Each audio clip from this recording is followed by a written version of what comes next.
keep in mind when you're doing this job after you're done, you're going to want to go to a local garage and have the vehicle aligned so you don't have premature tire wear.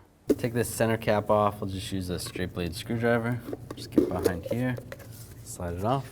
The lug nuts off. Use a 22mm socket. Now take the wheel off. Loosen up this jam nut. I'm going to use a 7/8 wrench. And just take some rust penetrant. This thing's a little bit rusty, so let that soak a little bit. Now take a 18mm socket, take this nut off. And take a hammer and just hit the bottom of the tie rod to release it from the knuckle. Just like that. Now when I take off the tie rod, just count how many turns you have. So 1, 2, 3, 4, 5, 7, 21, 22. And write that number down. And take the outer tie rod. 1, 2. And then count the turns that you counted before. 3, 21, 22. Take the jam nut off. The castle nut off. And slide it in the knuckle. Slide the stud part into the knuckle.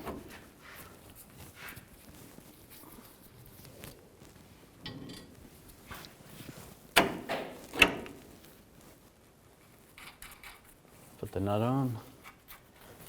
Just going to use a pry bar, pry down on the outer tie rod end to prevent the stud from spinning, and just snug this up a little bit. Use the 18mm socket and torque this to 37 foot-pounds. And if the hole doesn't line up for the cotter pin, just tighten the castle nut till it lines up. A little more. Should be good. Put the cotter pin through. And take my cutters and just bend this over. And just trim the excess. Tighten up this jam nut. I'm going to use a 13/16 wrench.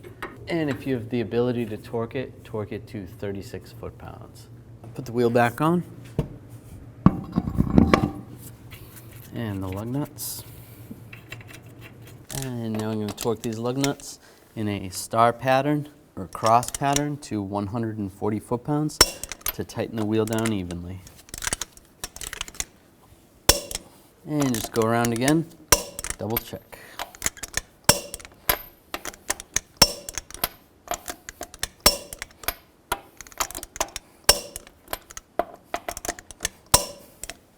And put the center cap on.